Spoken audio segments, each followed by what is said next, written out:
Hello, learners. Welcome to the Learning Loft. Today's topic is Geoffrey Chaucer.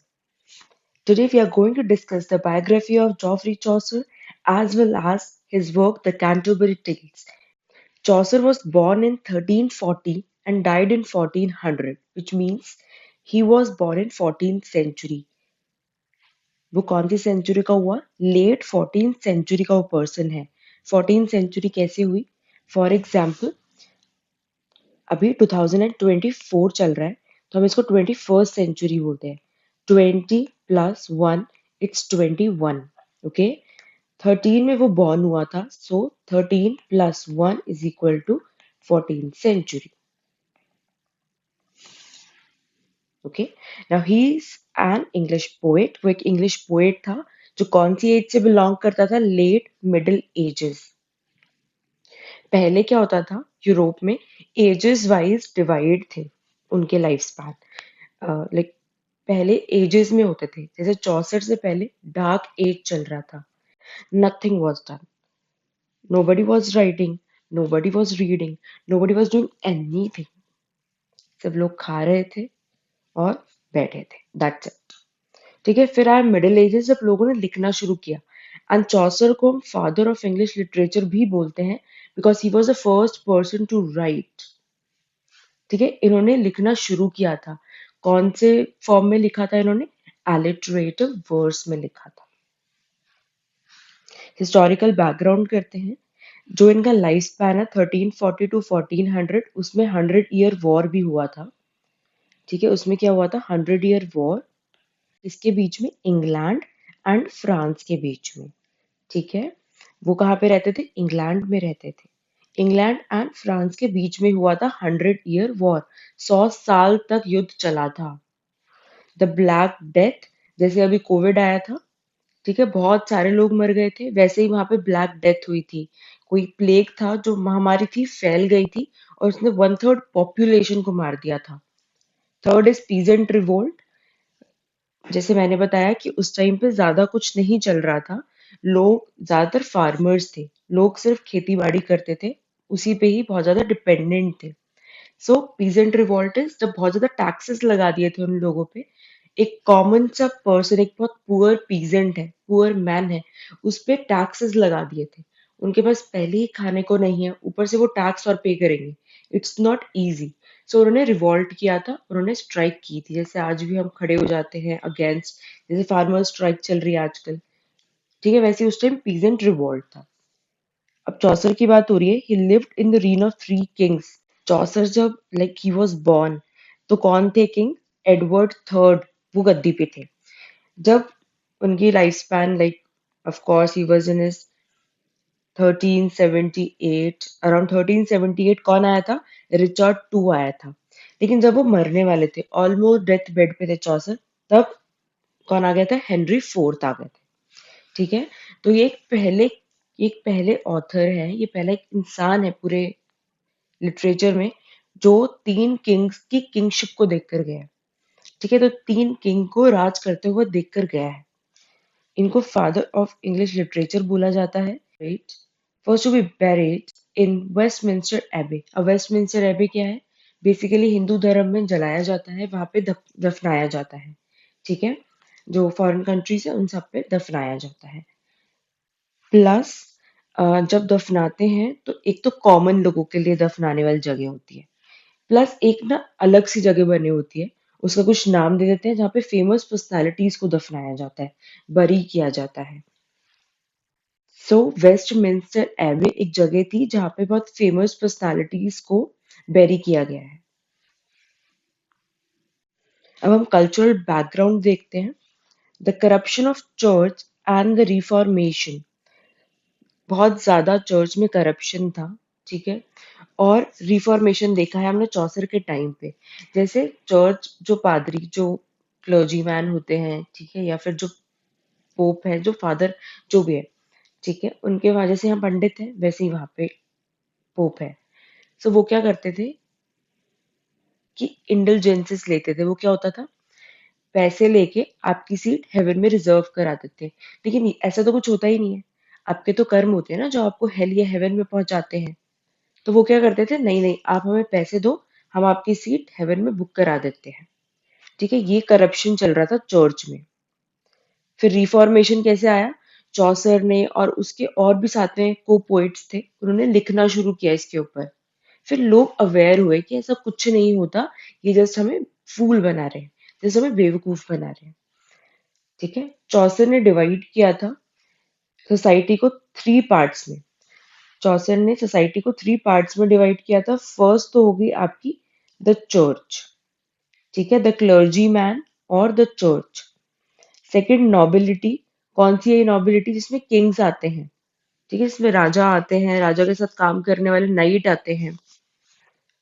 Third है commoner, commoner है जो common man है, जो working class है, जो काम कर रही है अपना। और ये आपको तीनों जो स्टेट है, तीनों जो सोसाइटी की डिवीजन है, वो आपको कहाँ पे दिखेगी, आपके वर्क द कैंटरबरी टेल्स। इसके बारे में थोड़ा सा भी डिस्कस करते हैं। ये क्या फ्रेम नैरेटिव है।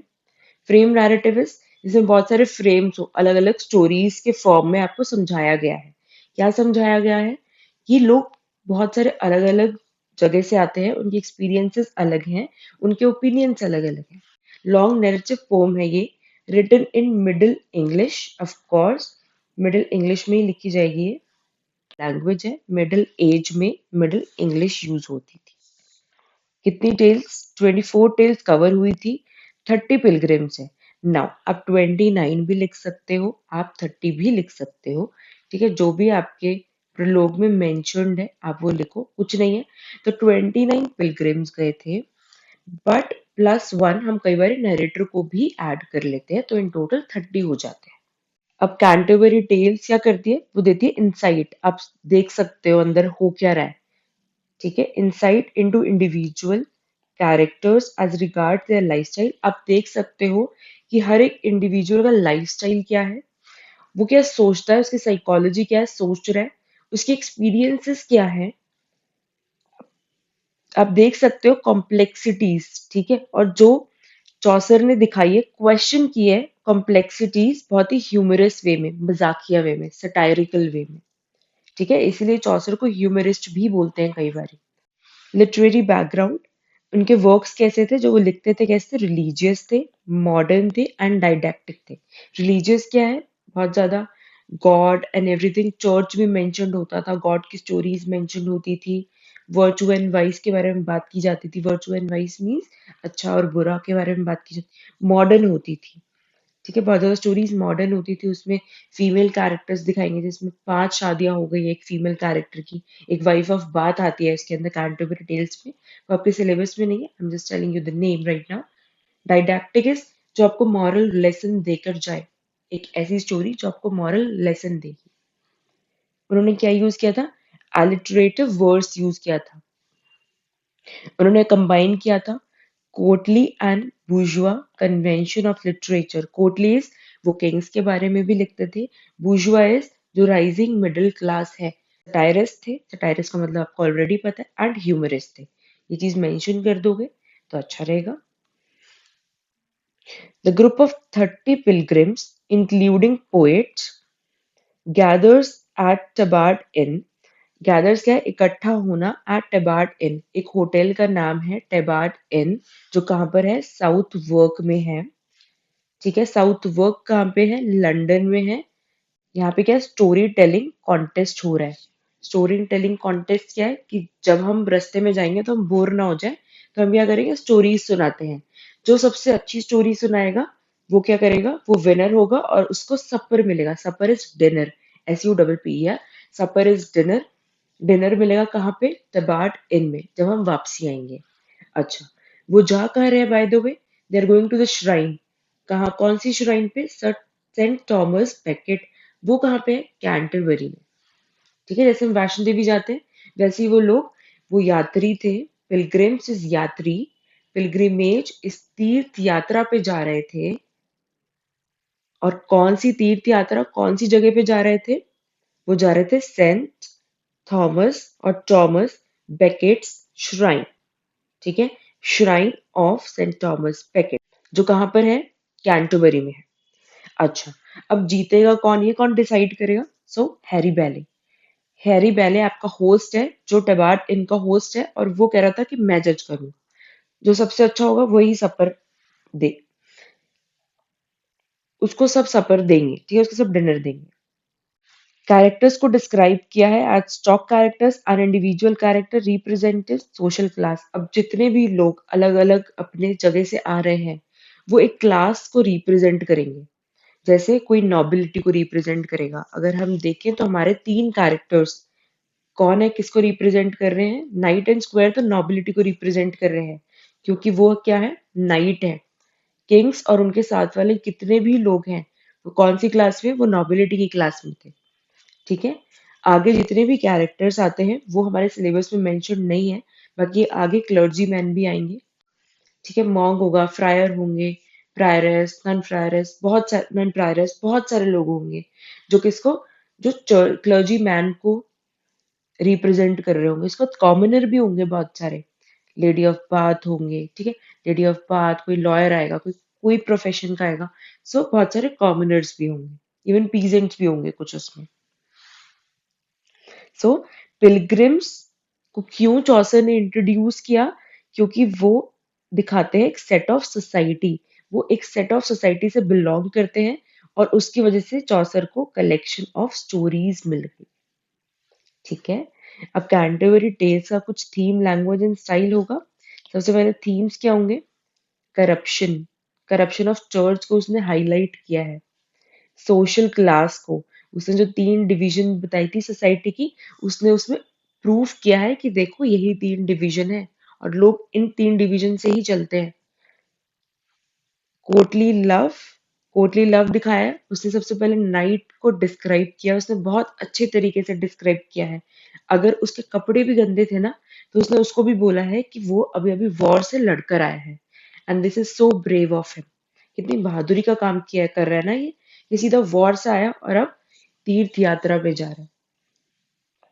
सोशल सटायरिस्ट, उसने बहुत मॉक किया, उसने बहुत मजाक उड़ाया। जैसे वाइफ ऑफ बाथ आती है एक कैरेक्टर, वो बोलती है कि मैंने एक हस्बैंड को डिवोर्स कर दिया, फिर सेकंड, फिर थर्ड, फिर फोर्थ, फिर फिफ्थ।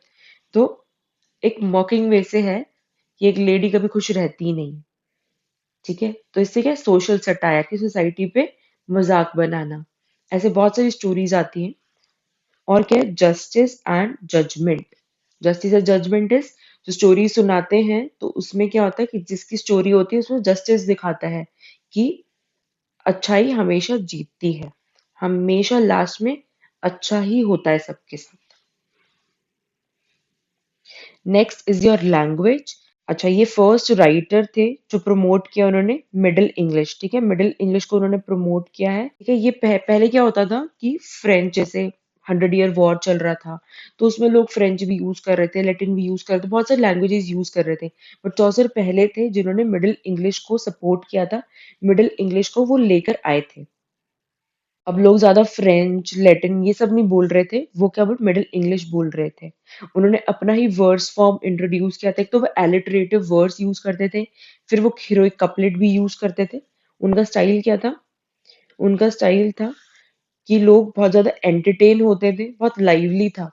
ठीक है, विटी था, मजाकिया था, ह्यूमरस अगेन, सटायर यूज करते थे मजाकिया फॉर्म में, सबकी बैंड बजाते थे बेसिकली। वो वाइब्रेंट था, पढ़ के बहुत मजा आता था, हाईली पोएटिक था। ठीक है, पोएटिक स्ट्रक्चर यूज करते थे, डिलाइटफुल, एंटरटेनिंग। ठीक है, बहुत ही मजा आता था उनकी स्टोरीज को पढ़ के। अब जनरल प्रोलोग की बात कर लेते हैं। सबसे पहले तो अप्रैल मंथ की डिस्क्रिप्शन है। ठीक है, आपके जनरल प्रोलोग में अप्रैल मंथ की डिस्क्रिप्शन है, जो क्या है, जो कौन से सीजन दिखा रहा है? स्प्रिंग सीजन दिखा रहा है। ऑटम के बाद स्प्रिंग आता है। ऑटम इज पतझड़ का मौसम, जब सब कुछ, सारे पत्ते वत्ते सब गिर जाते हैं, ट्रीज पे कुछ नहीं होता। ठीक है, स्प्रिंग इज जब न्यू फ्लावर्स आने लग जाते हैं, लीव्स आने लग जाती है। ठीक है, तो उसे क्या बोलते हैं? उसे अराइवल ऑफ न्यू बोलते हैं, मतलब कुछ नया आ रहा है। ठीक है, कुछ नया आ रहा है, तो इसको बहुत ही अच्छा माना जाता है। तो इसमें क्या होता है, जब मौसम अच्छा हो रहा है तो हम भी तो घूमने जाते हैं ना। So desire to go to pilgrimage, shrine of Saint Thomas Becket. कहाँ जाना है? Shrine of Saint Thomas Becket. ये कहाँ पे है? कैंटरबरी में है। ठीक है, टोटल कितने पिलग्रिम्स हैं? 29 पिलग्रिम्स है। अगर आप पोएट को काउंट कर रहे हो, poet in sorry not poet, but अगर आप नरेटर को काउंट कर रहे हो तो +1 हो जाएंगे और 30 हो जाएगा। अच्छा, कहाँ से कहाँ तक जाना है भाई? टेबार्ड इन से आपकी जर्नी कहाँ से शुरू हो रही है? टेबार्ड इन जो साउथ वर्क में है, और जाना कहाँ पर है? आपको जाना है कैंटरबरी में। कैंटरबरी में कहाँ पे? सेंट थॉमस बेकेट के श्राइन पे। ठीक है। अब सबसे पहले प्रोलोग में, प्रलोग और एपिलोग क्या होता है पहले तो ये जान लो। स्टोरी होती है आपकी, स्टोरी से पहले जो डिस्क्राइब किया जाता है स्टोरी के बारे में, introduction, that is your prologue. जो स्टोरी के बाद में कॉन्क्लूड किया जाता है, दैट इज योर एपिलोग। आपके सिलेबस में प्रोलोग की सिर्फ 1 to 103 लाइन्स हैं, ठीक है, जिसमें से 3 ही लोगों को डिस्क्राइब किया हुआ है। एक तो सीजन, स्प्रिंग सीजन को, प्लस लोग कहाँ से कहाँ जा रहे हैं, क्यों जा रहे हैं। थर्ड, 3 कैरेक्टर्स इंट्रोड्यूस किए गए हैं, नाइट, स्क्वायर, ह्यूमन। ठीक है। डिस्क्रिप्शन ऑफ पिलग्रिम्स हमारे जो सिलेबस में, that is night, square and human. Night का बेटा है स्क्वायर, नाइट का सर्वेंट है ह्यूमन। डिस्क्रिप्शन किसके बेसिस पे है? उसके खुद के परसेप्शन पे एंड ओपिनियन पे। आप लोग बार बार इंपॉर्टेंट क्वेश्चंस पूछ रहे थे, तो इंपॉर्टेंट क्वेश्चन ये सारे हैं, but I would really suggest कि आप सबसे पहले तो डिस्क्रिप्शन ऑफ कैरेक्टर्स कर लो। ये मोस्ट इम्पॉर्टेंट है, कैरेक्टर्स को डिस्क्राइब करना। चौसर की बायोग्राफी कर लो, comment on Chaucer's contribution to English. Who does the narrator introduce first? Narrator ने किसको सबसे पहले इंट्रोड्यूस किया था? कौन था? सबसे पहले उसने नाइट को इंट्रोड्यूस किया था। ठीक है। उसके बाद main difference between night and square, night और उसके बेटे में मेन डिफरेंस क्या था? ठीक है, ये आपको करना है। नाइट और उसके बेटे में मेन डिफरेंस क्या था? That's it. ये अभी के लिए मोस्ट इंपॉर्टेंट क्वेश्चंस हैं। अगर कोई चीज आपका क्वेश्चन सिर्फ और सिर्फ 4 ही बन सकते हैं। फर्स्ट, चौसर के बारे में। सेकंड, चौसर का कंट्रीब्यूशन क्या है कैंटरबरी टेल्स में। चौसर का कंट्रीब्यूशन, चौसर का कंट्रीब्यूशन क्या है इंग्लिश लिटरेचर में, उसमें भी आपको कैंटरबरी टेल्स से लिखना है कि उससे कैंटरबरी टेल्स से हमें क्या समझाने की कोशिश की है, कौन सा मॉरल लेसन दिया है। प्लस जो 3 कैरेक्टर्स है उनका डिस्क्रिप्शन आना चाहिए। प्लीज लॉन्ग फॉर्मेट में उसका डिस्क्रिप्शन कर लो। फिर उसके बाद नरेटर ने किसको सबसे पहले इंट्रोड्यूस किया था? नाइट को। नाइट के बारे में अच्छे से कर लो, क्वेश्चन कंफर्म आने वाला है। और क्या आएगा? मेन डिफरेंस नाइट और स्क्वायर, नाइट और उसके बेटे में मेन डिफरेंस क्या है। That's it. Thank you so much for watching till the end. Like, share and subscribe, and all the best for your exam.